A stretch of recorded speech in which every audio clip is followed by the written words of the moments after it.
Welcome to Archery Score Sheets. This is a basic instructional video of how to download, install, and also use the Archery Score Sheets app. So the first thing you need to do is obviously you need to download the app from the Google Play Store. So if you go to the Google Play Store, search for Archery Score Sheets, select the icon, and press the install button. Now a app permissions dialog box will appear. This is essentially allowing the app to save the score sheets to the internal storage on your device. So just press accept, and the device, and the app will download from the Google Play Store and also install. Now this app is purely just to replace the FITA and GNAS paper-based target archery score sheets with the digital version. It closely resembles the real score sheets. It's not a statistical performance app like other archery apps that are out there. It's just purely to replace the paper score sheets that you see out in the field. So once it's downloaded and installed on your device, you can press open, and this is the first window that appears. So the first thing you need to do is to insert a new shoot record. Now this window will appear, which is basically, this is where you enter in the details for that shoot record. So the first thing you need to do is to add the shoot record date. This date should automatically default to the date on your device. If it doesn't, or if you want to change it for some reason, then you can press the plus and minuses and change it accordingly. Next thing you need to do is to add in the shoot record. You can either manually enter in the shoot record by selecting the shoot record name box here, and then your keypad should appear and you can manually type it in, or you can select from the default list, which is named session 1 to session 8. In this case, I'll just select session 1. And then the next thing you need to do is to specify the score sheet type. Now this app has 5 score sheet types, from FITA Indoor, FITA Outdoor, GNAS Imperial, GNAS Metric, and GNAS Indoor rounds. But for this demonstration, I'll just select FITA Outdoor round. And then underneath that, there's another drop box which shows the number of arrows for that particular score sheet type. So in this case, I've selected the FITA Outdoor round, so all these arrow values correspond to a FITA Outdoor round. But for this demonstration, I'll just select the 144 arrow competition, which is a generic round that you shoot across the globe.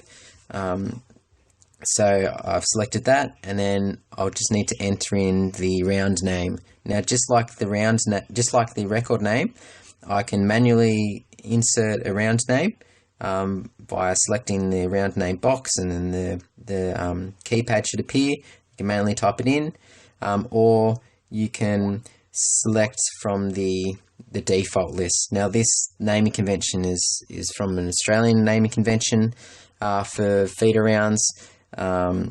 So for this demonstration, I'll just select the FITA 90 144 arrows, but as I said before, you can change this to whatever you like just by manually keying it in on your keypad.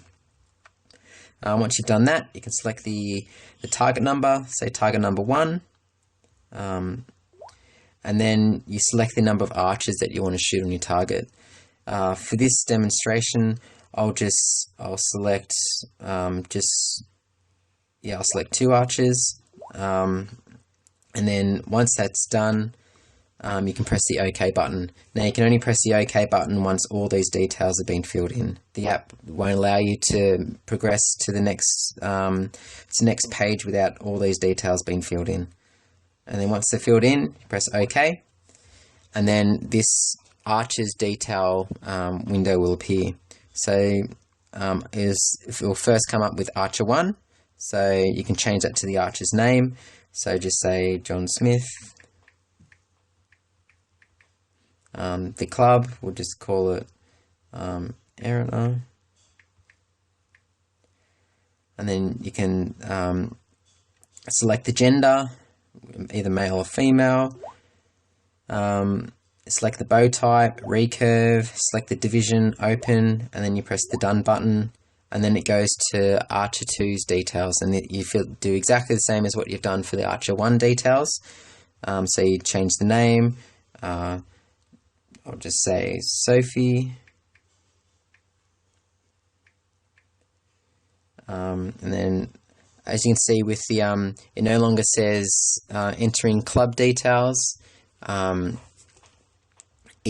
it does is that whatever because normally this is meant for for a club shoot. Obviously, all the archers are from the same club, so it automatically copies whatever you've written in the club for the Archer 1 or copy it into Archer 2 details. But you can change that if it does differ, especially in a competition as you're dealing with archers from other clubs. So once you've done that, you do the same thing. You put the gender, the bow type, and then you also bow type, and then also the division, and then you press OK. And then once you've done that, it's created a blank score. It's created a blank score sheet for Archer 1, which was John Smith. And then if you use these scroll buttons, which says Next Archer Score Sheet or the Previous Archer Score Sheet, it toggles between the two archers, in this case John Smith and Sophie.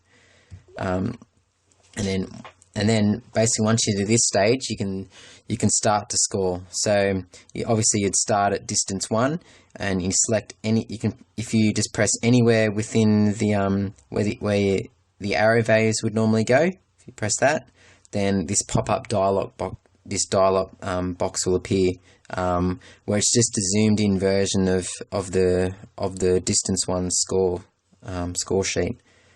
So once that appears, you enter in the distance.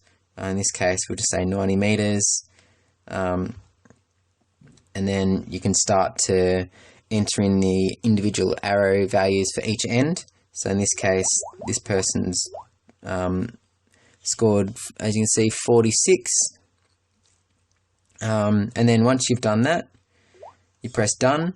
And when you press the done button for each end, what it does, it automatically saves those values to the internal storage of the device. That's just in case your app crashes, or if your app crashes and you don't want to lose any data. So every time that you press the done button, as you can see here, it comes up with a thing saying that it's saved to the internal storage on the device. So once you filled in Archer 1 for that end 1, you press done, saves it to the internal storage, then you can go to the next archer, which is Sophie. And then as you can see, the distance that you've entered in on Archer 1 has automatically copied across to Archer 2. So you don't have to refill that in. It's automatically filled in as you enter the. So when you enter in the Archer 1 distances, it automatically copies across to all the other archers, so you don't have to keep entering in distance. So if you just need to fill in all these, just for demonstrational purposes. Okay, and then you just go back to Archer 1, and just fill in these random numbers.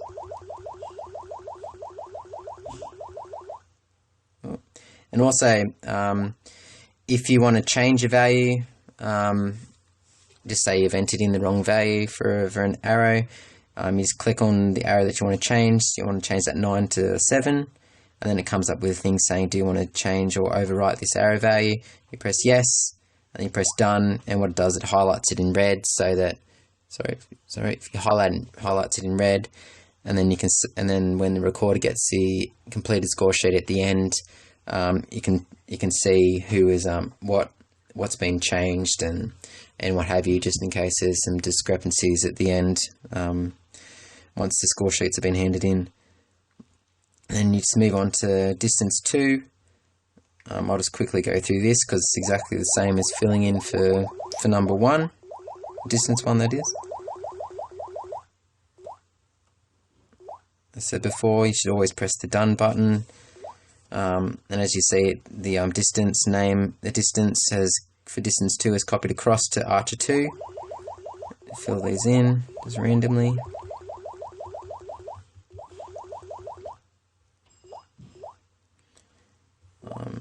And then I'll just do I'll just do that for distance 3. As you can see, for normal FITA rounds, the distance 3 and distance 4 goes from 6 arrows to 3 arrow ends. Just as you can see here, it's each end only consists of 3 arrows. So as before, I had to enter in the distance, and then you can just add, and you can just start entering in all the arrow values for each end. And I'll just do that for distance 4 as well.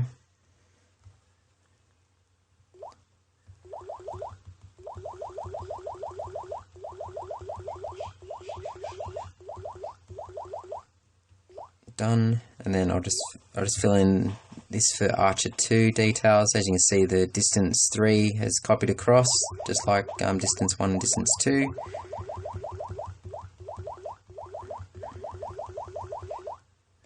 Done, and then I'll just finish off distance 4.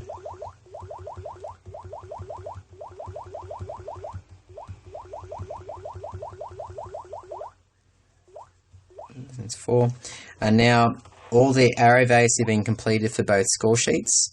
As you can see, just like normal score sheets, there's the distance totals. The end totals. And then there's also the progressive totals, and then there's the grand totals at the bottom here, and then there's a summary table at the bottom of the score sheet which has all the distances, all the distance totals, the grand totals, and it's also got like the total X's and also the total 10s plus X's. Now this score sheet is just like normal score sheets. There's 2 sections here for the signature for the archer and also signature for the witness. So those have to be filled in. So you can just write it in there for the archer. Don't worry that it's outside because it automatically resizes to that box. Same for the witness, and you do that for both archers.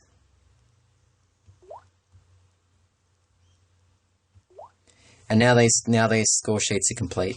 Once the score sheets are complete, you can press the Submit Score Sheets button just here at the bottom. Once you do that, what it does, it creates an Excel file for each individual archer, and it'll also create a picture file for each archer's score sheet. And also, once you press that button, it gives you the ability to send those files. It actually sends it as a zip file to an email address, or you can send it via Wi-Fi directly to another computer, or you can send it via Bluetooth to another computer. Basically, whatever your device is capable of doing, you'll be able to send it. You'll be able to send it to another device. So in this case, you'd normally send it via a Gmail to your recorder's computer, and once you've done that, it also gives you the ability to send it to a second location. So just in case you want a copy or what have you, then you can send it to a second location. And as before, you get the same options to send it to your Gmail or send it via Wi-Fi or Bluetooth or whatever. And once that's been sent, that's it. Enjoy.